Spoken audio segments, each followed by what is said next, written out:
Story 1. My wife wants a divorce after spending half our lives together, but we cannot afford to live separately. As a result, we are stuck in a co-parenting and cohabitation situation for the foreseeable future. It feels like a loveless, sexless, lonely, and soul-crushing existence. Story 2. Feeling envious of others or worrying about their opinions can be exhausting. The happiest person I know is my aunt. She is loud, outspoken, and doesn't care about what others think. In contrast, her sister, another aunt, is deeply unhappy because she constantly obsesses over how people perceive her, overanalyzing every conversation. She has shown me the importance of letting things go and getting enough rest. Story 3. Raising a child with autism can be challenging. It takes a toll on stress levels to experience being yelled at and hit daily. I love him dearly, but it would be nice to have fewer outbursts. I appreciate all the supportive comments. I'm happy to report that today has generally been a good day. It's important to cherish these moments when they occur. Story 4. The loss of my 18-month-old daughter has been difficult. My husband and I are grieving differently, and I feel isolated because no one reaches out anymore. It feels as though I carry a contagious disease that could cause a loved one to experience the same loss. I am also dealing with postpartum hormonal changes while caring for our newborn daughter. Story 5. I am feeling very anxious about my health and constantly thinking that something is wrong with me or that something bad will happen, whether it be a heart attack or a stroke. Story 6. I have worked hard my entire career and finally secured a job that pays over double what I earned before. It is in the alcohol industry, and now there are layoffs because Canada accounts for 40% of our sales. Finally, I get a break in life, but this situation arises because our president behaves like a petulant child who has never been taught to share and has never been told no in his entire life. Story 7. The state of the United States. I have always tried to stay positive and maintain a realistic outlook on things, but everything I have learned about the histories of governments suggests that conditions may deteriorate significantly before improvement occurs. I am uncertain about what this means for my future or my children's future. Story 8. The constant mental strain of working hard for many things and achieving none of them, a healthy relationship, a good job, leaves me feeling lonely and without purpose, regardless of the conditions I create in my life. I am a young, funny, and decent-looking guy with a 4.0 GPA and career goals, yet I still struggle to find financial stability and companionship. Felt nice to talk about this, at least. Thank you, stranger. Story 9. I lost all of my money saving a family member whose wife doesn't like me because I don't tolerate her narcissism. They left me holding the bag with credit card debt and empty bank accounts because I bailed them out. I don't imagine she gave up her monthly manicures, though. My retirement is destroyed. Everything my husband and I worked and saved for is now unattainable. I can't even fix my broken heater or see my doctors because I'm broke and might lose my retirement payments if the government cuts Social Security as they say they will. I went from missing my husband, who died, to being devastated over losing my chance at living without betrayal and pain. But I am a warrior, and I will not break. I might cry, I might scream and wail, but my beloved Marine told me he knew I would always have his back because he believed I would never fold. Even when we fought, he respected me for that. For that reason, I won't. I think I've talked too much, but thank you for letting me get it off my chest. Be happy. Embrace your future with both hands, and if someone tricked you once, believe it's possible they will do it again. Story 10. My physical health is affected by constant headaches and frequent migraines. It is very hard to get out of bed or feel good about life when you are in pain all the time. Story 11. My weight and the humiliation associated with it, along with my grandmother's passing, contributed to my weight gain. People's negativity has affected me, and I struggle to afford basic necessities. I can only work on art commissions due to a heart condition, but many people do not have the funds for art, leaving me financially strained. I also care for my diabetic cat. With summer approaching, my weight makes me uncomfortable and self-conscious. I do not have clothes that fit well for the heat of the season, and I lack the money to buy the clothing I need. I am also dealing with past trauma and abuse. Story 12. My debt is slowly going down, and if I stay on track, I will be debt-free by the end of 2026. However, not a day goes by without thinking about it. I feel like I have lost my early 20s to this. Story 13. Living with someone you can't stand because they have financial control is challenging. I can't afford to leave and I have to pretend it's okay to keep the peace. Story 14. My mom is on the verge of death. The cancer has taken a toll on her, and she no longer recognizes me, but she is still clinically stable. We have a PET scan scheduled to assess how far the metastasis has progressed, and waiting for it is torturous. I have been taking care of her full-time since April, and I am exhausted. I no longer feel like myself. This situation is causing me severe anxiety, lack of sleep, and bursts of anger. I am not this person. Story 15. I am currently on deployment overseas in the Middle East and I keep waking up at 2 a.m. every night. I take sleeping pills and I am pretty healthy. It's starting to get annoying. Story 16. The fact that those in power show little concern for improving our lives, instead focusing on insignificant issues and attacking groups that do not deserve it, is frustrating. They seem more interested in benefiting themselves and their wealthy associates. It is astounding that I, a lower middle-class man with an average intelligence, can generate ideas that could help others, while those with the actual ability to create change do nothing. Story 17. That may sound narcissistic, but I can't think of another way to express it. What stresses me out mentally is the number of individuals we interact with. Not everyone is intelligent, and not everyone employs critical thinking in their daily lives. This frustrates me immensely, especially because often when you attempt to teach them a better approach, you are met with resistance and insults. Story 18. Donald Trump. Him and everything about him, along with everyone he surrounds himself with. I worry about losing my job, my livelihood, my health care, and even losing my right to remain married because of him. The day he dies, I am going out for ice cream. Story 19. I have been working a lot and falling behind financially. I am not paying much attention at my job and constantly worry about getting fired. I feel a persistent state of stress, which leaves me with a knot in my stomach. Story 20. Not knowing for certain if tomorrow will be my last day at work creates a constant feeling of anxiety about job uncertainty. Story 21. I am trying to understand why my household income has decreased compared to 10 years ago, especially as we are entering one of the most expensive periods of our lives. Both my partner and I go to work every day, on time, and do what is asked of us. We have played the game, and yet we still feel sacrificed. Story 22. Always being a fixer or nice guy syndrome is how I like to refer to it. We are always the ones making sure everyone else survives the day. The biggest thing that made me realize this was a message I saw that said, "We don't have people. We are the person everyone else has. We are that person for everyone else, but at the end of the day, when we lie in bed with all our problems, who helps us? I have no idea why we are that way. It's probably easier to go through life giving no thought to it, but that's not how we are wired. Ultimately, we pay a heavy price for it." Story 23. My father recently passed away and left the family home to my brother and me. I'm not sure our combined income is enough to maintain it and cover the bills. I'm quite anxious about the situation. This entire year has been a roller coaster of difficult news. Story 24.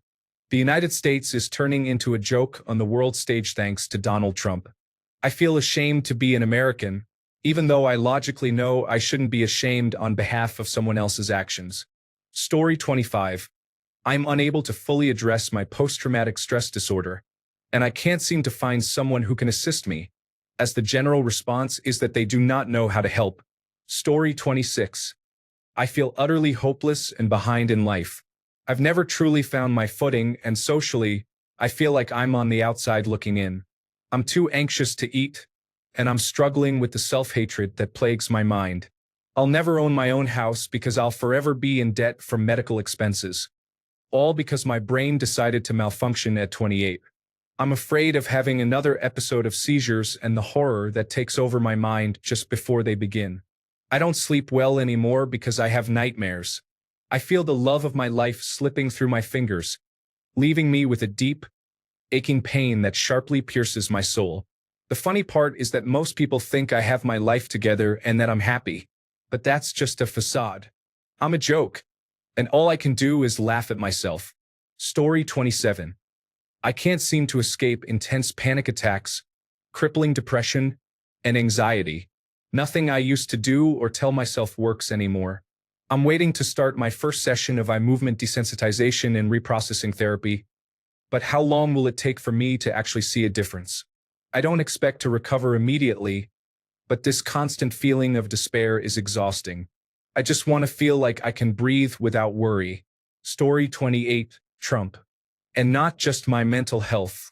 I have been anxious since November, and my heart can't take much more of this. But that's exactly what he wants, isn't it? Story 29. Getting paid bi-weekly makes it harder to save. Many unexpected things can happen in that time. Story 30. My past has affected me for as long as I can remember, regardless of whether I allowed it to. So far, mental health support has not been very effective. Story 31. Being unemployed and having to see my partner off every day. Knowing my entire life depends on a single person or artificial intelligence finally saying, "We'll give you a job." Story 32. Time. The lack of time to accomplish certain life goals that have a biological timeline is making me anxious. I need to get other aspects of my life in order first, such as securing a job, before I can move forward. This economy is challenging. Story 33. Keeping up with politics in America gave me an anxiety attack a few weeks ago. There is so much happening, and very little I can do about it. Story 34. Life feels overwhelming. I struggle with my health and work, which leaves me feeling generally miserable. Happiness seems elusive in my life. Story 35. Constantly feeling terrified of something bad happening to those I love. I always feel sad, wanting to wrap them in my arms and keep them safe, but I know I can't. Story 36. My adult daughter has a severe mental illness and 2 children. They live with me. While I love them, the constant drama can be overwhelming. Story 37. Chronic illnesses can cause immense suffering. The worst pain is often the mental anguish. Physical injuries like a broken leg pale in comparison to the pain that is difficult to heal. Story 38. Misogyny and poverty are preventing me from achieving my dreams as I approach my 30th birthday. My autism causes me debilitating struggles, yet I am often not perceived as autistic enough. As a result, my symptoms are viewed as personal failings, making me seem irresponsible, impulsive, easily overstimulated, generally annoying, and clumsy for inexplicable reasons. Story 39. I dislike who I am inside and out. No matter what I do, I can't escape myself. I have many regrets, and the past haunts me. Story 40. I have done things that hinder my ability to live in the moment. I often worry about what others think of me. Story 41. Working nights. I often come home as my husband leaves for work. I don't get much sleep because my toddlers wake up for the day. Then I go back to work that night with little to no sleep. This can go on for 3 to 4 days straight, leaving me sleep-deprived, moody, and exhausted. I can barely function, feeling like I'm just on autopilot. Story 42. I dream of having a basic 9-to-5 desk job, but since I graduated high school, such positions require some form of college degree. Unfortunately, I entered the workforce at 16 and only have experience in fast food. I fear I am trapped in this industry until the economy improves and I can afford to pursue my education. Story 43. School has been challenging for me, and I feel increasingly stressed because my classmates seem to find it easy. I worry that I am falling behind. Story 44. Loneliness. I just want someone to love me, but I can't make it happen no matter what I do. Time passes, and my mental health worsens day by day. I'm even beginning to contemplate deadlines to end it all if I don't find someone. I just can't keep living in this pain any longer. Combine that with multiple failures in job interviews, no way to change jobs, and no time or energy to study after work, and there it is. I work in software, but definitely loneliness. I'm about to turn 27 in May, and it's so heavy. I can barely think. I'm working remotely, but I'm not really working anymore. I get up, fix some bugs, and program some features. If it's not gym day, I just spend the rest of the day in bed sleeping. I have constant migraines, I probably cry half the day long, and whenever I have to do something social, my brain just shuts down. I look very serious or even angry when, in truth, I don't feel anything inside. It's like I don't care if my mom is sad anymore. I'm tired. Story 45. We adopted a traumatized child with significant issues. This has been extremely stressful for our family for several years. I made it through that. Now, this stress has triggered something in my wife where she goes through periods of acting as if she hates me and our children. She behaves in ways that are so unlike her. She sends me hurtful messages and says awful things, clearly aimed at frightening and hurting me. She claims she will harm herself, insists that all the children will go into foster care, threatens to quit her job, which would financially destroy us, and tells me she will avoid many responsibilities, leaving them for me to handle even if I have never done them or know how to do them. Several weeks ago, her behavior began triggering serious panic attacks for me. I've told her this, yet she continues to act this way. She bombards me with messages while I am at work or home, sending text after text. She is receiving some help, but I don't think it is enough, and she is unwilling to seek more serious assistance. The tough part is that she may return to her normal self for days or even weeks, but then something triggers her, and she reverts back to this behavior. Even though the problem that triggers her is in no way my fault, she acts as if I am to blame for every issue. I'm almost ready to leave, but I can't afford a place big enough for all our children. I stay to ensure they have stability. I cannot force her to leave or seek more significant mental health care. I work hard to keep everyone balanced, safe, and happy, and she has always contributed too, but now she enters these spirals for days at a time. She lashes out at me over problems she has caused herself when she was in similar situations before. I love her dearly and know this is an undiagnosed mental illness, but I cannot continue like this. Between the constant worry and my panic attacks, her behavior is overwhelming. I do not deserve this treatment. I have been a good and faithful partner for over 20 years. Our children do not deserve to experience her like this. I write this now as I sit here, refusing to read her barrage of messages demanding what she expects from me in an unkind tone.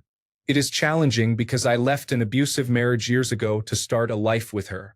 She was, and still can be, one of the kindest, most loving women I've ever known. However, the stress of this adoption has broken something in her that used to emerge rarely and briefly. She won't even let me be there for her. If I try to be understanding, supportive, or helpful in any way, it is met with hostility. Years ago, I dealt with severe depression and later anxiety, but after doing extensive work with medication, therapy, meditation, and a variety of other approaches, I overcame that. I was proud of my recovery for years, but now I'm facing panic attacks. I'm mostly stable, but I am hurting inside. Because I cannot rely on her to support our shared responsibilities, I cannot allow myself to falter or step back. The woman I love is affecting my mental and emotional peace and threatening to disrupt our life and family. Story 46. My mom is a textbook narcissistic parent. I want to go low contact with all my heart, but I'm really close with my dad and don't want to spend less time with him. The things she says and does are so hurtful. Decades of therapy and standing up for myself with her is still incredibly exhausting. I feel like I'll never be good enough for her. Story 47. Being middle-aged and new to social work, I provide support to women with mental illnesses and addictions. Witnessing active addiction up close feels very raw, and it hurts to see them confined to such an existence, always chasing the high, with their eyes nearly always empty. I recently increased my antidepressants and am looking for a new job. Story 48. Struggling to establish any kind of structure in my life. It's not that I'm not trying, I just can't maintain it. Story 49. I am a veteran and work for a government-funded institute that prominent figures have their eyes on, even though they have no authority over us according to our congressional statute. We have already had to reduce our staff significantly because the United States Agency for International Development was our largest funder aside from Congress. I do not know if I will have a job next week or if we will even exist. I am watching my neighbors lose their jobs. And if they have not, they are wondering when the shoe will drop. All of this is being done in a cruel and vindictive manner. It is hard to be labeled day after day as a pariah class. We are public servants. The deal always was that we would never get rich, but we would be comfortable and have stable jobs. With that out the window, who will ever work for the government again? This is not about waste, fraud, and abuse. Not only are they throwing the baby out with the bathwater, it is designed to flush the baby.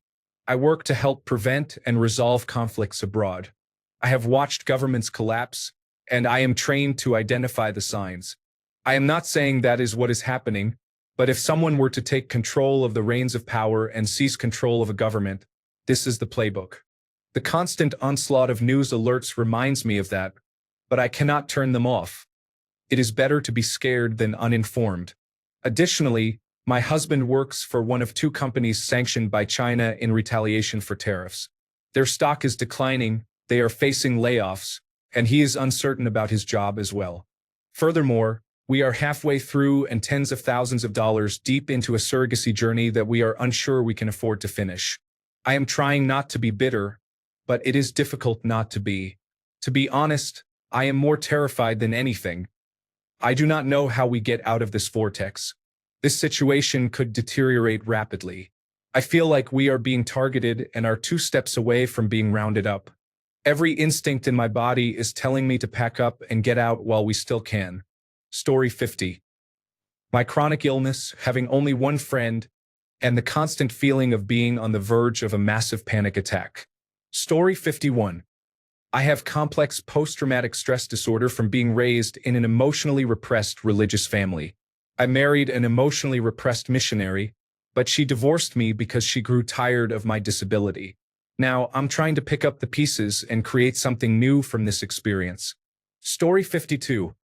I recently lost my job after an altercation with a coworker. He raised his fist at me and got in my face, saying, "White power." I can't believe I lost my composure over that. I still can't understand how someone could have the audacity to say that to anyone. It has been affecting me deeply. Story 53. Money. Throughout my adult life, I have mostly lived paycheck to paycheck, and I am tired of it. I don't need to be rich. I just want to be comfortable enough to travel inexpensively every few months and have sufficient savings to handle unexpected expenses without disrupting my life. It doesn't help that all my friends are doing significantly better than I am. They don't flaunt their success, but witnessing their more stable and successful lives makes me feel like a total failure. Story 54. Having a super defiant 8-year-old daughter who chooses to disrupt our entire day instead of doing simple tasks like picking up her room or getting in the shower. She often has a 60 to 90-minute meltdown about these requests before eventually doing them anyway. We recently started family therapy for this, but it takes a toll on my wife, me, and her older sister having to listen to her yell and scream at us. Story 55. Negativity. I have always been a cynical and pessimistic person. Combine that with biting sarcasm, and I am not the most pleasant individual. I know I have hurt people and decided it was time for a change. I am not a deeply religious person, but I have faith. I know I will get criticism for this, but a friend suggested reading the Gospel of John and the Book of James to encourage me to get started. It opened my eyes to how negative and judgmental I have become. I am not saying everyone needs to read the Bible, but it turned my focus inward and made me aware of how bad my attitude has become. Story 56. Moving into the twilight of my life, I feel that I cannot live the life I desire and must continue to struggle in the rat race because I have no choice. It is the paradox of this situation that troubles me. I feel compelled to work, knowing that one day I will no longer be able to do so. Story 57. Having my 81-year-old dad living with my wife and me. We are in our late 50s and just want to enjoy life. Story 58. Working an old-fashioned 9 to 5 with long commute times while my peers are working from home and getting all chores done before I even clock out. Ultimately, I have 5 to 6 hours less in my day compared to them. Interestingly, they are also earning more. Comparing is difficult. I'm sad that I know these things. I'm trying to tell myself it's for the greater good and that I'm better off this way, but it's not working on most days. Story 59. Living with my parents and being at their beck and call can be draining. I know we're supposed to help our parents, but I have my own responsibilities to manage. At my age, I should be independent, but I can't afford to be. I'm grateful to have a roof over my head, but I need my own peace. Story 60. I recognize that I lost out on normalcy in my childhood, and it has profoundly impacted my personality and interactions with others in adulthood. I realized that I was an adaptive child, and now I find myself as a maladaptive adult. However, life continues, and those who want to understand me and choose to stay remain, while others find reasons to leave and choose not to return. For now, I will continue to stand by myself. Story 61. Being a friend is weighing me down. I know that sounds awful, and I love my friends deeply, but I am not good at being a friend. I don't like to leave my house often, go out, talk on the phone, or sleep over at others' places. I recognize that I'm not a good friend, and I hate that I can't be a better one. I didn't have friends growing up and didn't make friends until my late teens, and maintaining these relationships while navigating adulthood isn't easy for me. That being said, I'm leaving to stay with my friend for a few days tomorrow, so it's not like I'm not trying. I promise I am, and I do love my friends. It's just hard knowing that I am not the friend they need and deserve. Story 62. My mom is responsible for about 90% of my mental health issues. She hasn't been in my life for years, but that childhood really affected me. Story 63. Anxiety over American politics. There are arguments against Biden being effective, but at least I am not scared every day for the future of the United States. Story 64. Working a 9-to-5 job and wondering why I keep doing this repetitive cycle. Why are we so trapped, working for companies that don't care about us? It's all a facade. They use us until we are too old to enjoy life. But that's just my opinion. Do I do anything about it? No, because it's a cycle. Once you are in it, it's hard to break the chain or survive without it. They have conditioned us to think we need to rely on them, and that's affecting my mental health. But everyone is doing it too, and I know they are thinking the same. It's just sad. I try to enjoy the little things in life. I am also debating whether to have children, as they would be my only way to retire early and truly live. Story 65. Genetic determinism. For a long time, I thought I could improve my life. After appearing to make strides in the right direction, it was all a facade of self-improvement. It turns out a few key genes are the reason I struggle with self-hatred, and that realization has left me devastated, to the point of contemplating suicide every day. I was always destined to be this way, and that is extremely frustrating. Story 66. Reddit users and the content I see on the front page occasionally reveal many echo chambers that make it amusing that no one seems to notice. I simply try not to get drawn in by comments to engage with them anymore. Story 67. Overabundance of information. I am overwhelmed by the news of the world.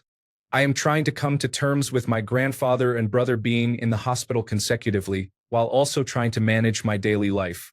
Story 68. I put myself here and I have to deal with it. I am not happy, but I am not as miserable as I used to be. I feel like something is going to bring me back down soon, though. It always goes this way. Story 69. At 34 years old and feeling lonely, I am bored and running out of reasons to wake up. I cannot and do not want to navigate this life alone anymore. Story 70. Being a federal employee in human resources, I love my job and what I do. I will not let them win, but their goal of wanting to psychologically torment federal workers and make them look like the villain has worn us all down to our bones. Don't say you voted for this, because I did not. Story 71. My inability to move on from what does not serve me and the crushing weight of the guilt I carry from my past actions. Story 72. Thinking that time is running out to date and find people, I feel a sense of hopelessness and unworthiness of love. Life has become a rut, and nothing excites me anymore. I feel like I have wasted my life doing nothing and lacking experiences while the people around me are living fulfilling lives. Story 73. Spiraling into oblivion from jealousy, overthinking, and anger. I can feel it destroying my physical health as well. Story 74. Job hunting is so grueling right now, and I feel like I'm getting absolutely nowhere after a redundancy. I just want something to work hard on and focus my attention, but I dislike the hiring and interviewing process. I am thankful to have a place to stay with my family, but it feels claustrophobic lately. I am living far from my friends and social group. Many people are worse off than I am, but this is still a trying time. Story 75. Brain fog from pernicious anemia and multiple sclerosis is the main cause of my anxiety. The political climate overwhelms me, and I only engage with it when I need to vote. I maintain clarity by enjoying nature and try to avoid the drama of family members and friends unless I can be genuinely helpful. Story 76. I am working hard to improve my situation in life, but I feel I have nothing because the people I trusted have stolen from me multiple times. Story 77. Bipolar 2. At 29 years old, working over 45 hours a week and still struggling financially while living at home, I feel unable to afford a girlfriend or have children. I lack a real sense of purpose in life beyond mere survival. Thanks a bunch for sticking around till the end of the video. Remember to subscribe, and until next time, stay awesome and goodbye.